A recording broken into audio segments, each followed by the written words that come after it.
Oh, all right. Good morning. It's the last day in January. My name's Kevin, and I'm glad you're here. What I try and do with these videos and podcasts is teach you some easy, actionable items that you can apply in your day to day. And today, being that it's the end of the month, I want to look back to see how far we've come, because I do believe it's important to see where we started and how far we've come so that when we go into the next month, we can plan. A big thing that I like to do with my clients is goal set. These output-based goals are great, but if we're not taking action on them, we're not putting in the work, these input-based tasks every day, it's hard to see our progress over time, which is our whole motto. What can we do to see progress over time? It's not about instant gratification. It's about long-term results.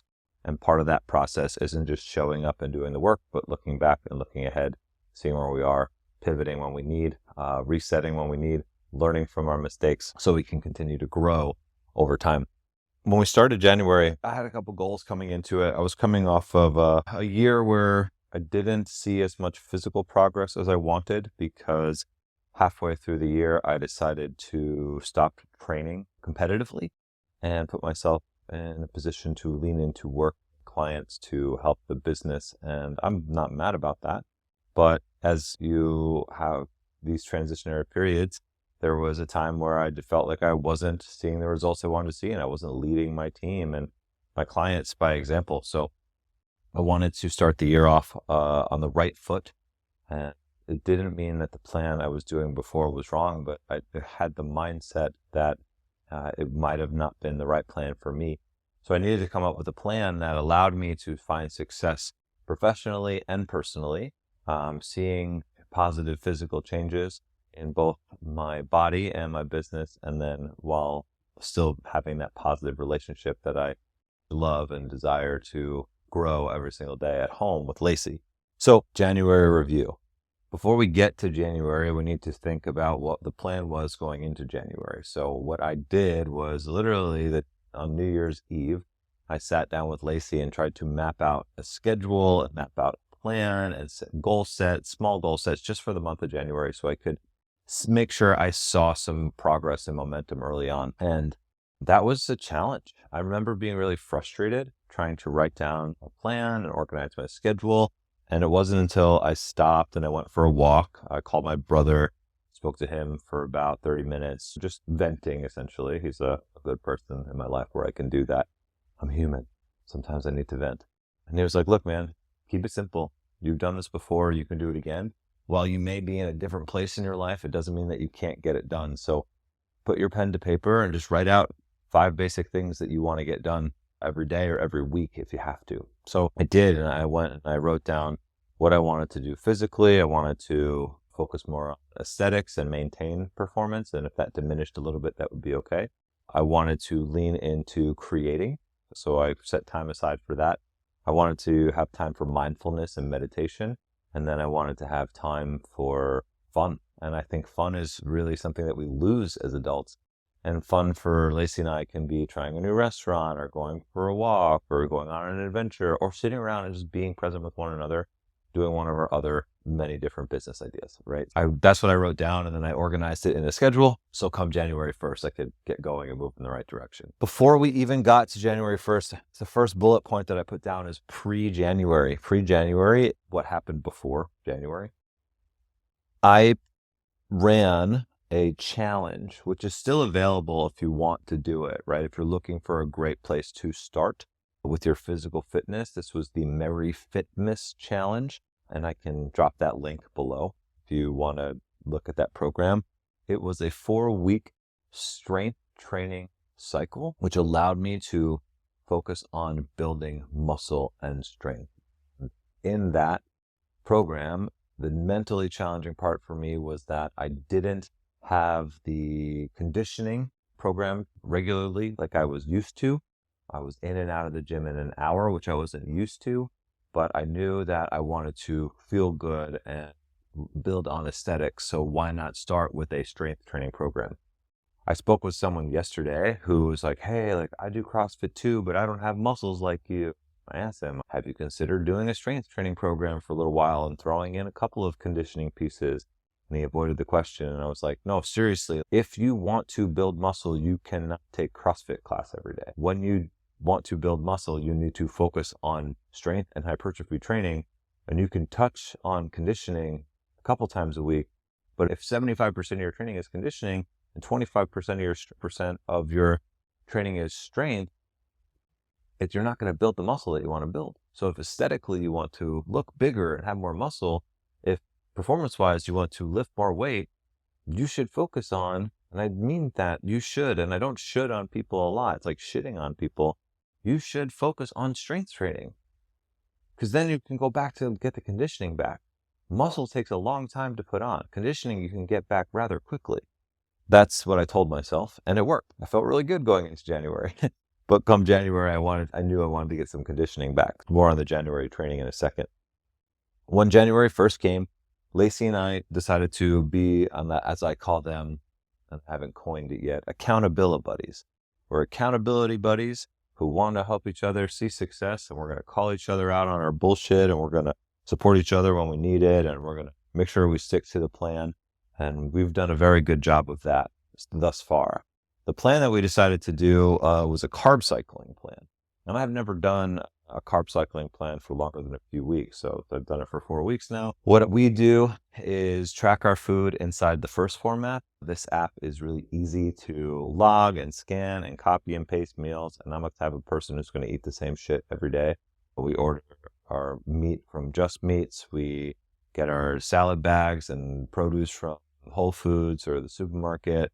We'll go get a couple of oat milks for our coffee, yogurt, fruit. We'll keep it really simple so that we can eat rather quickly, and we're not going to eat out every single meal. I know some people are into that and it worked for them, but I just don't feel good eating food out because it's not prepared the way I would prepare it.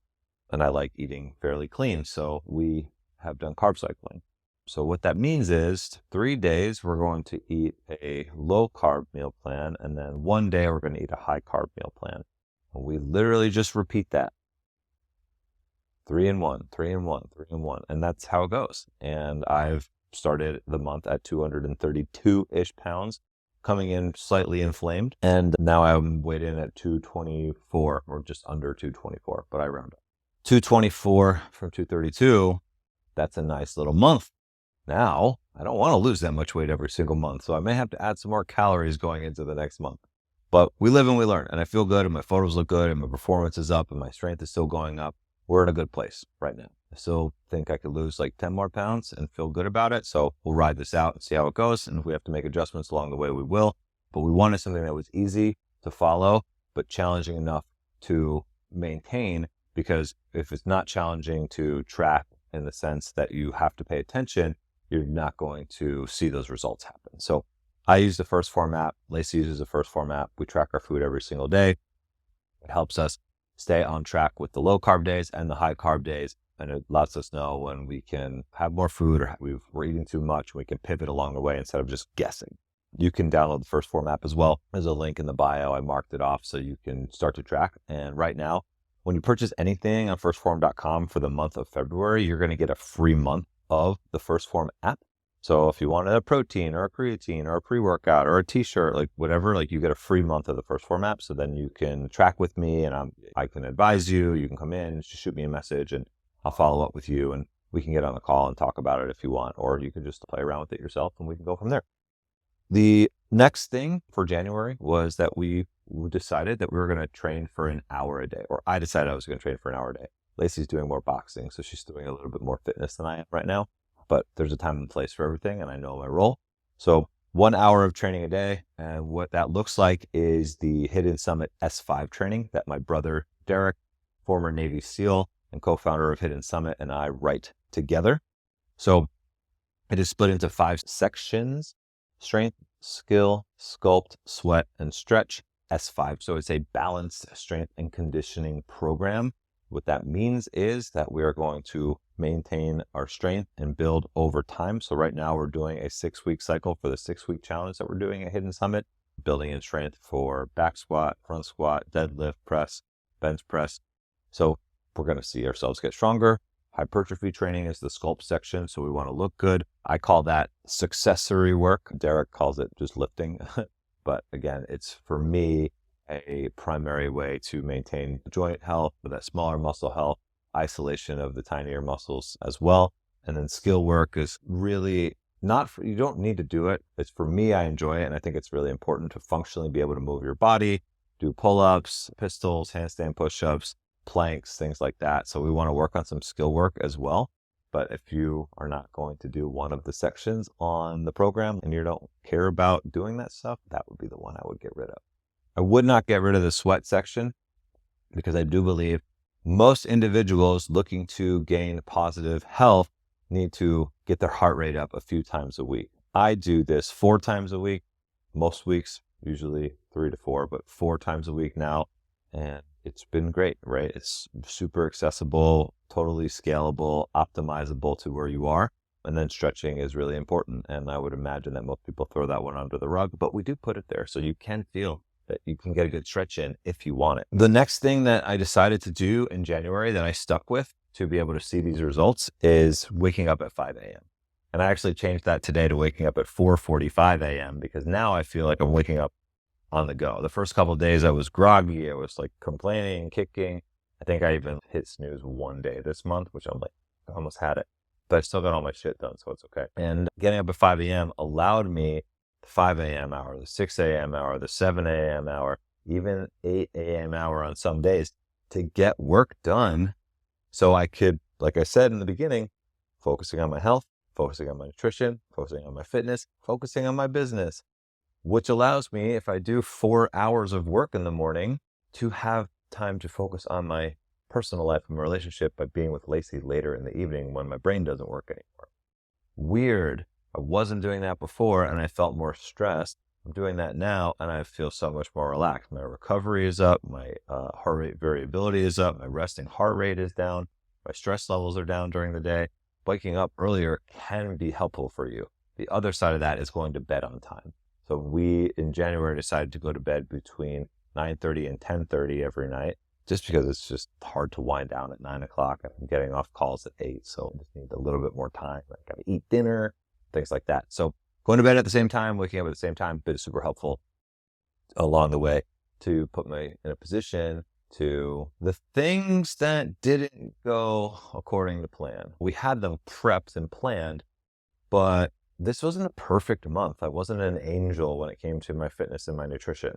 I traveled 3.5 times. I wrote it on here, 3.5 times, because my sister came to visit me one time, so it wasn't the normal schedule.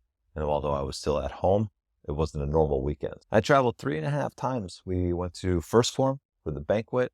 I went to Virginia for work. I went to Miami for my birthday. And then my sister came here to visit. So how does one go from 232 pounds to 224 pounds and train an hour a day and wake up at 5 a.m. with 3.5 times of travel for events in a month? Weird, right? I stuck to this shit. I stuck to this one right here. I stuck to my carb cycling as best as I could. When I ate out, I put in estimates of what I ate. I probably had a little bit less food because I knew I was going to, if I was training less. It wasn't the ideal training situation. Some days I did like a 30-minute workout, shred workout from my 6-week challenge workout plan. Other days I just went for a long ruck or a walk. I still got up at 5 a.m., got my work done, and did my podcast every single day. And I made sure that happened. I also allowed myself moments to enjoy a drink. All right. I had alcohol. I put the next bullet point. How strict were you, Kevin? Were you just perfect every single day? No. I had a couple drinks at the banquet. I had a drink when I was in Virginia. I had a couple drinks on my birthday because we were at a really swanky hotel and Lacey and I were having a good time. I like a Manhattan, so that's what I did. And then when my sister was here, I had a couple glasses of wine. But I counted that and tracked it in the First Form app, so I ate less food on those days. I didn't just eat like an asshole and then say, oh, fuck it, I don't need to have anything on my nutrition plan. Same thing. I don't really have dessert, but on my birthday, I like a cookie because I don't really love cake, but I love a cookie. Big ass chocolate chip cookie. Go to my Instagram page, you can see the photo. It's like a 4-pound cookie. I did not eat the whole thing, but I did enjoy some of it. Because you can have your cake or cookie and eat it too. When you track it, when you're sticking to the plan in all the other areas, and you're getting your sleep, and you're getting your work done, and you're getting your training done, you're getting your nutrition in, and you're hitting your protein, and you're drinking your water, you can enjoy a cookie. That's not what got me to be overweight. That's not what stressed me out. Doing things that don't align with my vision are what stressed me out, that held me back, that didn't get me excited. So as I go into February, I'm going to look at this and say, I don't have travel till the end of the month. So that's going to let me stick to this plan a little bit more. I don't have any events. I don't want to have a drink. I'm okay. Maybe I want a cookie at some point. We'll get there. But I'm going to stick to the plan. This is grind mode now. This is where we do the boring work. Because the boring work is exciting when you see the progress and the changes. So like, I'm pounds down, 6 pounds down. I'm feeling really good. I'm going to stick to where I am, head into this event. That's my goal, to look awesome and feel awesome going into this event at the end of the month. Keep leaning into work, keep leaning into the clients, keep leaning into the relationship. Good things are going to happen. So I wanted to just share with you like how I thought about going into January and how I allowed myself to see success. And the way, again, is like I did 4 weeks of strength before January started. I had a clear plan on nutrition and fitness going into January. I organized my schedule, which I didn't put on here. I spent, like I said, hours putting that together. I woke up at 5 a.m. every day and had 3 to 4 hours to myself to work to start the day. I enjoyed the moments that I was supposed to enjoy. I traveled. I stuck to the plan. I tracked my food in the First Form app. Had a cookie on my birthday. I enjoyed a drink at a black tie event. And I wasn't going to beat myself up over that. Now, the days that I woke up tired or stayed up later when I was away, I slapped myself in the face a few times and I got to work. And that's sometimes what we need to do. This isn't rocket science. This is really simple when you think about it. If you're heading into February and you're seeing this video, made it 20 minutes into the video, one, thank you, hit subscribe, because I'm going to post a new video every day and they will be shorter so you can get some more information. Two, start with this, form a plan. Start with lifting weights. It's going to make you feel better. Download the First Form app, start tracking your food. Message me with any questions, get proper sleep, and lean into the fun moments because life is too fucking short. Have an awesome rest of your day, everybody. Talk later.